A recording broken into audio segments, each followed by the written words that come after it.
July 22nd. On some English-language calendars, July 22nd is Ratcatcher Day, inspired by one of Europe's strangest legends, the Pied Piper of Hamelin. But here's the surprise. The fairy tale almost certainly grew out of a real historical event, one that remains one of Europe's oldest unsolved mysteries.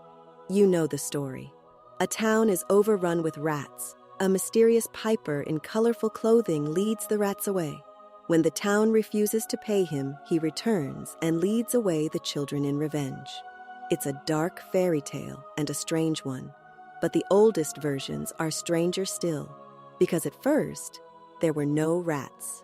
The earliest records simply say that on June 26, 1284, about 130 children of Hamelin followed a strangely dressed piper out of town and were lost. Within 15 years, a stained glass window in a Hamelin church commemorated the sad event. Another early inscription says that 130 children born in Hamelin were led away by a piper in many colors and lost near a hill called the Koppen.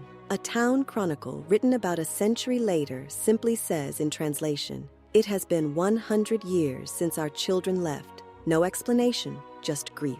Historians today generally agree that something deeply traumatic happened in Hamelin. But what? Many explanations have been proposed. Disease, natural disaster, a children's crusade. Today, however, the leading historical explanation is migration. During the late 1200s, German rulers encouraged settlers to move east into newly conquered frontier lands in a great movement called the Ostliedlung.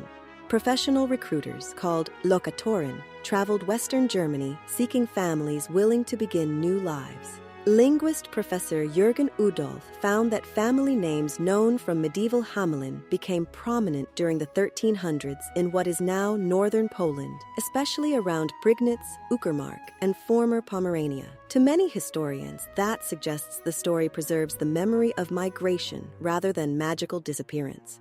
At first blush, the mystery seems solved. And yet, if this was simply migration, why was it remembered as tragedy?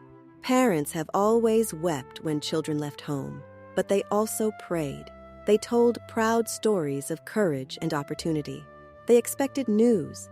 These eastern settlements were distant, but not cut off. Trade, roads, ships, clergy, and merchants connected them to the west. Many settlers prospered. So why did Hamelin remember only loss? Why no proud farewell? Why no later civic memory of children who founded new towns? Everything is wrong with this picture. Then another piece of history shines like a beacon. In the summer of 1284, the year of tragedy, Hamelin's old political world collapsed. The city's longtime patrons, the Counts of Everstein, lost the final struggle against the Welf rulers of Brunswick. The timing fits like laid bricks. The children disappeared at precisely the moment Hamelin lost the political protection it had depended upon for generations. At the same time, powerful rulers were urgently seeking settlers for the new eastern frontier. A different picture begins to emerge, one that makes sense of grief-stricken silence. Perhaps this was not ordinary migration. Perhaps Hamelin, suddenly powerless, was forced to surrender a cripplingly large part of its younger generation for eastern settlement. The price of peace may have been people. Now the pieces begin to fit. Why the number was large enough to scar the town. Why the departure was remembered as loss rather than opportunity. Why nothing is written and communication is severed. The small, literate ruling class of Hamelin had failed in their most basic obligation, protecting the future of their people. They would not have been eager to see shame recorded in books, nor to allow communication to flow from the east. Let the past be buried, which is why later generations kept the grief but lost the politics.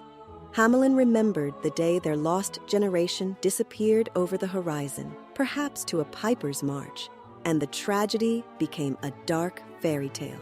If this reconstruction is true, Hamelin's grief is heartbreaking. But we have comfort in this. Hamelin's children were not lost. They became farmers, builders, craftsmen, parents, and founders of new communities far from home. They lived, they prospered, they disappeared tragically from Hamelin's story, but they became the beginnings of many more stories of their own.